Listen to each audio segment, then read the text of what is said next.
Yaoundé à présent mon soleil pour la revue de presse. Oui, on va y retrouver Ghislain Pierre Essonneau qui a toujours le cœur enflammé de joie. Tiens, Ghislain Pierre Essonneau, c'est à vous le pouvoir. Bonjour. Bonjour Douala, bonjour Thierry Carole, bonjour également à Soflane. Effectivement, je prends le pouvoir, le cœur enflammé de joie. Je vous accueille à Yaoundé, c'est la capitale camerounaise. Vous, mais également nos millions de téléspectateurs, ceux du Cameroun et du monde entier qui sont tous chargés faute d'informations. Bienvenue à cet exercice. Aussitôt publié, les résultats du probatoire général dans l'enseignement général secondaire au Cameroun. Ainsi publié, eh bien, on connaît déjà le taux de réussite qui est d'ailleurs en baisse par rapport à l'année 2018 au Cameroun. Les résultats sont là et Cameroun Tribune édition de ce matin publie justement quel est le taux de réussite. On parle globalement de 43,82% taux de réussite global du probatoire pour la session 2019 cette année, si l'on s'en tient aux données de l'Office du baccalauréat du Cameroun qui ont d'ailleurs été reprises par le quotidien camerounais à capitaux publics. Cameroun Tribune édition de ce jour, signé particulier au classement des régions. Ce sont le nord-ouest et le sud-ouest camerounais qui arrivent donc en tête du classement avec une moyenne de 54,45% en termes donc de taux de réussite dans ces deux régions du Cameroun, malgré la crise dite anglophone. C'est donc là la particularité de ces résultats qui ont déjà été publiés et donc Cameroun Tribune s'est saisi justement du taux de réussite dans sa livraison de ce jour. Mais la une principale du quotidien camerounais à capitaux publics, Cameroun Tribune édition de ce jour, a trait à la circulation du carburant dans la cité capitale Yaoundé. On dirait que le Zoazoa a repris de place dans la cité camerounaise. Cameroun Tribune est allé d'ailleurs chercher les explications dans la vente illicite du gazole et d'essence. Elle prospère, dit-il, avec le concours d'une clientèle à la fois devenue nombreuse et même diversifiée, car le journal signale que toutes les bourses se rendent de ce côté-là à propos de cette vente du carburant et du gasoil qui ne répond pas aux normes puisqu'elle s'est fait justement à la criée. On va le dire ainsi avec le quotidien Cameroun Tribune. Explosif, simplement peut-on s'exclamer. Explosif, tel est d'ailleurs le cas justement de cette nuit agitée de mardi à mercredi dernier à Yaoundé, précisément au quartier Tinga dans la cité capitale. Le quotidien Mutation, le journal de Georges Alain Boyomo revient là-dessus ce matin en vertu de son caractère aussi inattendu que brutal pour parler justement de cette explosion. Les Yaoundéens n'étaient pas habitués à cette façon de faire et même de vivre les événements et là, il va falloir désormais faire davantage attention.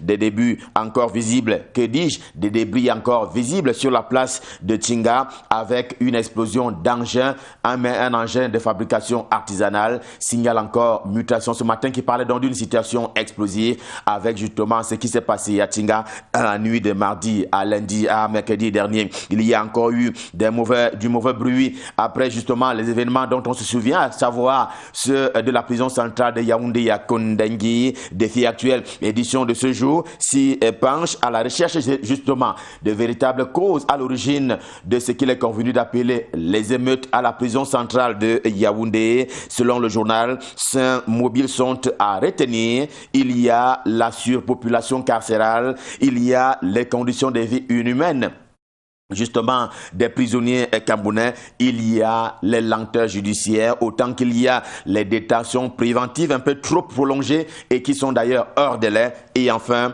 il y a les infrastructures qui sont donc devenues inadéquates par rapport justement à la population. On parle pour le cas de la prison centrale de Yaoundé d'à peu près 8800 places, mais on en est aujourd'hui à des milliers, 5000, un peu plus, signale-t-on. Et justement, le journal estime que voilà les véritables causes en lesquels il faut aller chercher pour pouvoir résoudre la question des droits de l'homme dans les prisons camerounaises. C'est donc un grand dossier que propose Défi Actuel dans son édition de ce jour. Défi Actuel qui propose justement de ne pas aller chercher ailleurs. Et sur ce terrain-là, renseigne pour sa part investigation tout aussi en kiosque ce matin. Eh bien, le ministre de la Justice, garde des Sceaux, pour ne pas le nommer, Laurent Esso, n'avait justement pas, n'était pas dans une posture d'inertie puisque, dit le journal, il avait tout presque énoncé.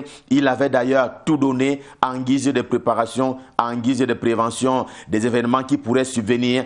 Il n'a simplement pas été écouté. Si l'on s'en tient aux explications du journal Investigation en kiosque ce matin, car il a porté justement les propositions à l'adresse de qui de droit, notamment ses collègues membres du gouvernement, mais également à l'adresse du ministre d'État, secrétaire général de la présidence de la République, lequel ne l'a pas écouté, signale justement le journal Investigation et édition de ce jour. Et du jour d'après les événements de la prison centrale de Yaoundé à Kondengui, eh bien, le quotidien bleu, c'est le jour du jour. Le journal d'Aman Mana qui se propose justement ce matin de faire le point à propos de ces personnes, 177 au total, qui avaient alors été exfiltrées de la prison après les manifestations d'il y a 10 jours. Sauf qu'à ce jour, établi le jour, eh bien, plusieurs familles de ces personnes exfiltrées sont sans nouvelles de ces personnes qui avaient été amenées à des lieux non connus de ces familles, signale justement le quotidien bleu, édition de ce jour. Vevos est un journal camerounais qui publie ses informations en l'une des langues officielles du Cameroun, à savoir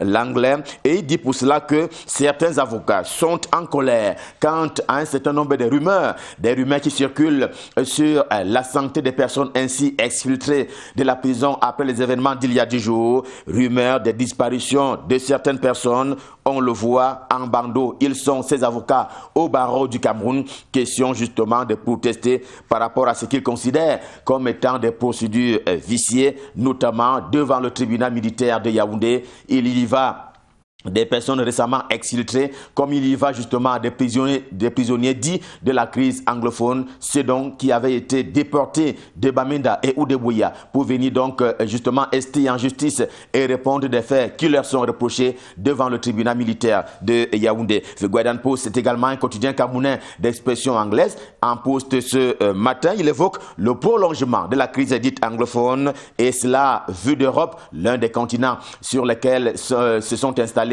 les Camerounais, qu'on regroupe ainsi sous l'appellation directe de Camerounais de la diaspora. Ce sont en fait les regrets, les regrets de Marc Barretta qui sont repris ce matin par le journal The Guardian Post. Il était jusque-là l'un des leaders de la revendication dite anglophone en terre étrangère, mais ce matin, il se confesse.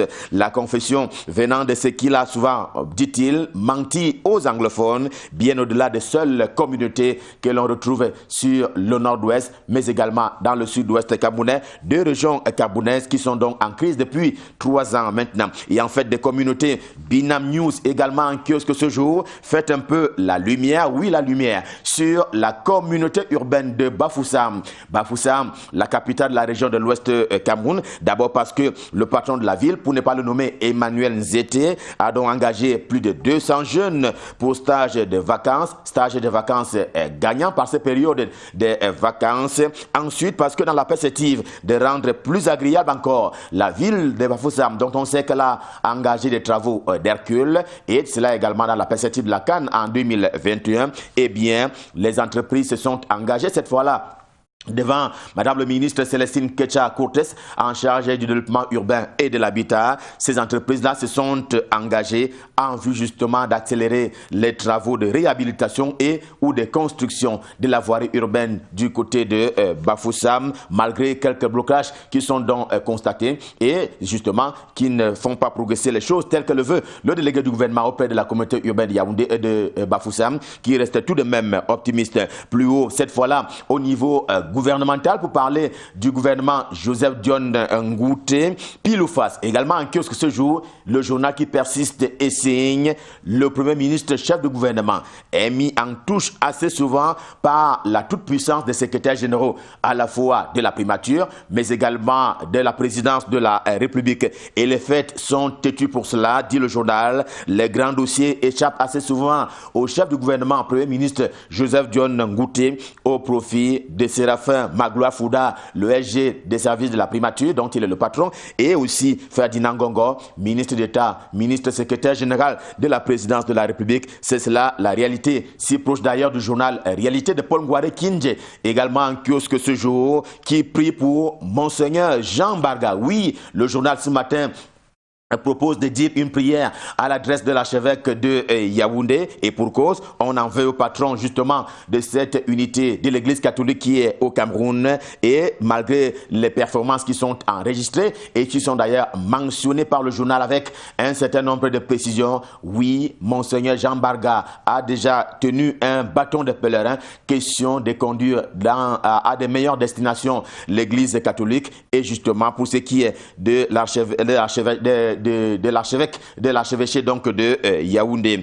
Mais pour sa part, Afrique Info qui propose de convoquer une question à caractère politique, il met dans le cap ce matin sur l'Assemblée nationale, et bien question d'aller insister sur ces députés qui jamais n'ont fait bel usage de ce qu'il est convenu d'appeler l'argent des micro-projets. C'est d'ailleurs le cas du député Ngonyaga, épouse John, qui est donc signalé par le journal Afrique Info ce matin à l'actif de ces députés, UPC, Union des populations du Cameroun, à l'actif, je dis bien, et à l'opposé de Robert Bapolipot, signale encore le journal, il n'y a aucune réalisation qui a été notée de la part de ce député après 6 ans de mandature, d'où donc la colère des populations, celle de Diban ou même Gorbapoubi, entre autres, pour ne pas justement citer toutes les communautés qui sont ainsi fâchées par la non-présence sur le terrain de ce membre du Parlement camerounais. Sa presse est également en kiosque ce jour et pense stratégie de développement. C'est là d'ailleurs en compagnie des membres du gouvernement,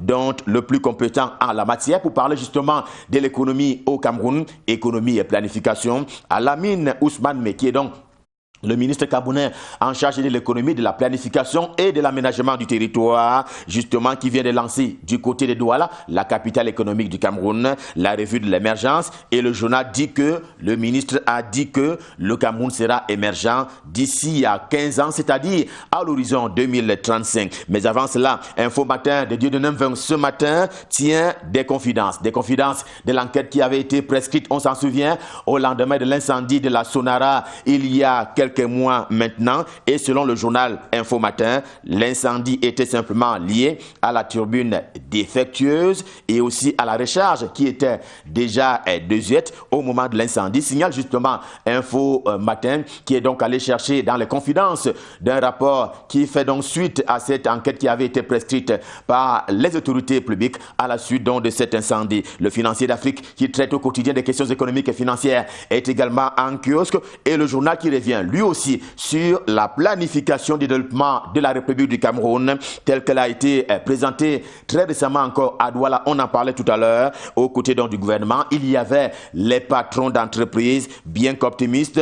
Ils ont simplement suggéré au gouvernement de Joseph Dion Ngouté d'améliorer le climat des affaires, condition sine qua non d'ailleurs, en vue d'une meilleure santé de l'économie camerounaise. C'est donc là la posture des opérateurs économiques camerounais et précisément des chefs d'entreprise qui étaient donc réunis aux côtés du ministre Alamine Ousmane, en charge de l'économie, de la planification et de l'aménagement du territoire à Douala, de la santé précisément. Au menu du journal Notre Santé qui se penche ce matin sur les soins de santé des Camerounais, l'option gouvernementale étant à titre de rappel le tout médicament, mais la médecine traditionnelle, signale le journal, reste sur ce coup-là le parent pauvre dans ces grands concerts de soins de santé à l'adresse des Camerounais. Leurs parents géniteurs, eux, se mordent plutôt les doigts sur ce coup-là. Les voici en une principale du quotidien Le Quotidien. Il s'agit des personnes jusque-là déclarées non coupables, mais c'est tout comme, en tout cas, le quotidien met sur la place publique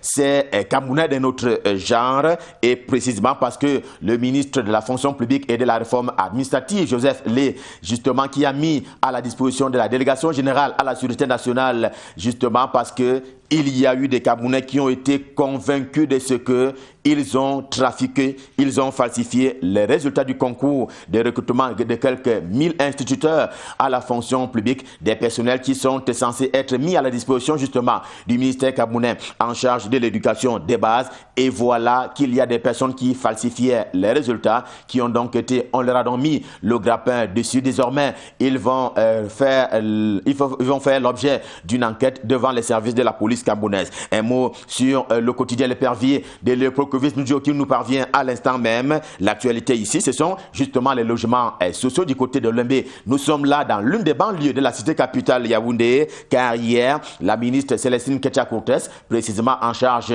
du développement urbain et de l'habitat, qui a donc remis les clés aux acquéreurs justement des logements sociaux de Lembé, non loin de Yaoundé, mais signale encore le journal, c'était sans eau, manifestement, tout n'a pas encore été apprêté de ce côté-là, mais il fallait quand même procéder à la remise des clés, signale L'Épervier. L'Épervier qui a également commis une édition spéciale ce jeudi, l'édition spéciale qui présente pour sa part le travail du ministre justement des Arts et de la Culture, Pierre Ismaël Bidungpat, puisqu'il s'agit de lui qui protège donc en promouvant d'ailleurs les arts et la culture camerounaise. Et selon le journal, il est là dans son élément, tandis que le journal La Veuve, tout aussi en kiosque ce jour, rend hommage à Joseph Betty Assoba, le ministre délégué à la présidence de la République chargé de la défense, qui est donc sur les fronts, tous les fronts sécuritaires camerounais. Ce n'est pas lui qui gère les prisons, signale encore le journal que ceux qui ont donc les oreilles entendent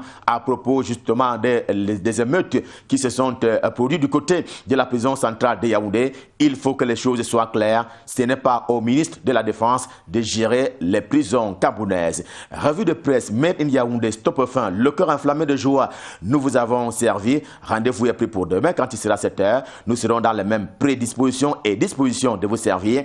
Pour le moment, rendons-nous du côté des Douala pour retrouver Junior Hossein pour la suite et la fin de la revue de presse. Bonjour Junior, c'est à vous à Douala. Bonjour Ghislain Pierre Essono. Alors, la revue de presse se poursuit justement à Douala et on parle d'incendie de la Sonara. Aurore Plus s'intéresse et titre d'ailleurs les vraies causes de l'incendie de la Sonara. Le journal nous apprend ici, nous montre d'ailleurs les principales conclusions de l'enquête ordonnée par Paul Biya. C'est un bidule hors d'usage d'un four de distillation qui a déclenché le grave incendie survenu le 31 mai dans les installations de la Société nationale de raffinage Sonara à Limbé. Telle est la principale conclusion du rapport d'enquête commandité par le gouvernement sous l'impulsion du président Paul Biya, précise le journal. Il s'agit, selon des sources introduites, d'une pièce essentielle dans la sélection des carburants et du gaz arrivé en fin de cycle alors que l'usine n'avait pas commandé de pièces de rechange. C'est une actualité à retrouver dans Aurore Plus de ce matin. Et la Nouvelle Expression s'intéresse à la situation socio-politique au Cameroun et parle de la pression de Paris sur Yaoundé. Le gouvernement français assure insister auprès du président de la République afin qu'il y ait un dialogue politique inclusif au Cameroun dans les meilleurs délais. C'est à retrouver en page 3 de ce journal. Il faudrait dire que cet intérêt de l'Assemblée nationale française intervient alors que la médiation assurée par la Suisse entre Yaoundé et les sécessionnistes est morte. Et l'actualité également à retrouver dans la Nouvelle Expression de ce matin, c'est la crise anglophone qui, n'est-ce pas, touche un tout petit peu la banane camerounaise qui est jugée sinistrée.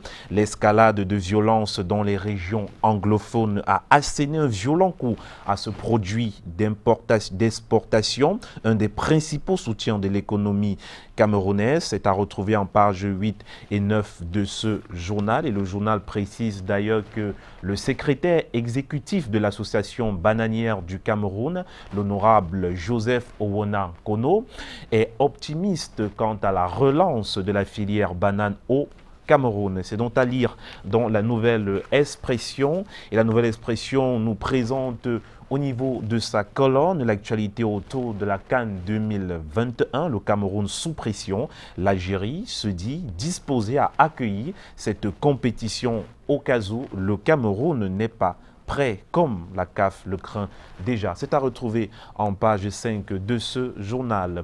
Et la revue de presse, c'est avec Le Messager ce matin. Oui, Le Messager qui parle du mafia foncière. Il titre en une de son journal « Quand l'État brade les terres aux Chinois ». Il faut dire tout simplement que selon justement le site John King, qui vient de rendre un graphique intitulé China-Africa Recherche, initiative sur les terres acquises entre 1987 et 2016 en Afrique. Plus de 100 000 hectares de terres ont été vendus aux entreprises chinoises. Le Cameroun caracole en tête du hit-parade de la braderie des terres aux étrangers. C'est à lire en page 7 de ce journal. Et la revue de presse vous propose de retrouver en kiosque ce matin la vitrine de la modernisation de l'Afrique. Il s'agit tout simplement du magazine intitulé Infrastructure Magazine du mois de juin 2019. Oui, le magazine parle justement des premières dames camerounaises, ces femmes qui ont la main sur le cœur. Il s'agit là d'un voyage au sein des œuvres sociales des premières dames africaines du haut niveau. Il s'agit également de Jeannette Kakame, de Sylvia Bongo Ondimba, de Constancia Obiang, de Inda Dedi Ino, de Dominique Ouattara et bien évidemment de Chantal Biya, la première dame camerounaise. Et dans le magazine, on peut d'ailleurs apprendre que la première dame camerounaise, comme on peut bien l'appeler Chantou, est l'atout-charme du président Paul Biya, et le magazine s'intéresse également à la fondation Chantal Biya, un quart de siècle au service des œuvres sociales. Et bien sûr, dans ce magazine, on peut retrouver des sujets qui portent sur la santé et bien évidemment sur les progrès que les femmes africaines, ou du moins les premières dames africaines, engagent depuis plusieurs années pour le bonheur de l'Afrique. Mesdames et messieurs, c'est donc ici que se referme la revue de presse sur Canal 2 International, revue de presse Méline Douala. Merci beaucoup, Monsieur Junior Rossin. Alors, avant de partir, permettez-moi, c'est vrai que j'ai regardé sur les réseaux sociaux, il y a bien entendu un événement majeur intitulé La lecture. J'ai contribué, d'ailleurs, vous êtes l'initiateur de ce magnifique projet, et à l'occasion de la Fête nationale du Bénin, ce 1er août, oui. Vous serez sur les ondes de radio FM Amé, 87.7 à 15h. Il s'agit de quoi exactement pour... Là, vous me prenez. Ah bah oui, c'est aussi ça. Hein, il faut faire les tours dans les réseaux pour voir des choses. Hein. Oui, ça prouve que vous suivez quand même l'actualité autour de la littérature. Vous êtes un féru de littérature. Alors, effectivement, je remercie énormément la population béninoise, l'État du Bénin, le gouvernement du Bénin. Je souhaite d'ailleurs très bonne fête parce qu'aujourd'hui, c'est la fête nationale de ce pays. Tout à fait. Et j'ai été justement contacté par une société, du moins une association de ce côté-là, je vais dire, responsable des médias dans ce pays, qui, vous l'avez cité tout à l'heure, qui a justement une activité qu'elle mène au sein d'une radio communautaire qui est d'ailleurs très bien connue. Et cette association a voulu effectivement qu'à l'occasion de la fête nationale, qu'on aborde les questions de littérature et de lecture en Afrique, parce qu'on sait que les jeunes ont du mal à s'intéresser à la lecture.